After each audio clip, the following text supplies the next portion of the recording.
بسم اللہ الرحمن الرحیم۔ السلام علیکم 10th کلاس۔ آج ہم نظم فاطمہ بنت عبداللہ اس کا شعر نمبر 1 اور اس کی تشریح پڑھیں گے۔ شعر نمبر 1 ہے: فاطمہ تو آبروئے امت مرحوم ہے، ذرہ ذرہ تیری مشت خاک کا معصوم ہے۔ شاعر ڈاکٹر علامہ محمد اقبال۔ تشریح طلب شعر علامہ اقبال کی نظم فاطمہ بنت عبداللہ سے لیا گیا ہے۔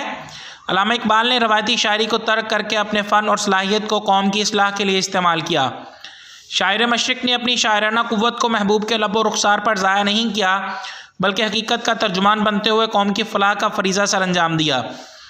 یہ نظم شاعر نے ایک عرب لڑکی فاطمہ بنت عبداللہ کو خراج تحسین پیش کرنے کے لیے تحریر کی، جس نے 14 سال کی عمر میں کمزور و ناتواں ہونے کے باوجود اپنے جذبہ جہاد کے سبب میدان جنگ میں زخمیوں کو پانی پلانے کا فریضہ سر انجام دیا اور جام شہادت نوش کیا۔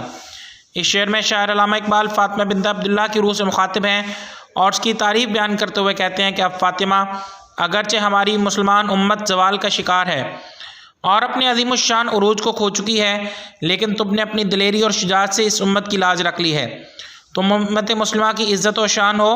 تیرے جذبہ جہاد کے ساتھ ساتھ یہ نسبت بھی تیرے لیے باعث توقیر ہے کہ تو تاجدار انبیاء صلی اللہ علیہ وسلم کی عظیم بیٹی خاتون جنت سیدہ فاطمہ رضی اللہ تعالیٰ عنہ کی ہم نام ہے۔ مجھے لگتا ہے کہ یہ اس نام کی برکت ہے کہ اللہ تعالیٰ نے تجھے روب زوال امت مرحوم کے محافظ کے طور پر چن لیا۔ بقول شاعر: تو ہے ہم نام دختر احمد، باعث فخر ہے تیری نسبت۔ شاعر بیان کرتے ہیں کہ اب فاطمہ تم بھی عام انسانوں کی طرح مٹھی بھر خاک سے پیدا کی گئی ہو، لیکن تمہاری وہ مٹی بہت پاکیزہ اور قابل احترام ہے۔ اس مٹی کا ایک ایک ذرہ تیری معصومیت کا نشان ہے، کیونکہ وہ ذرات خود بھی معصوم تھے۔ تم نے دین اسلام کی خاطر میدان جنگ کا رخ کیا اور کم عمری میں جذبہ شہادت کو ثابت کر دیا۔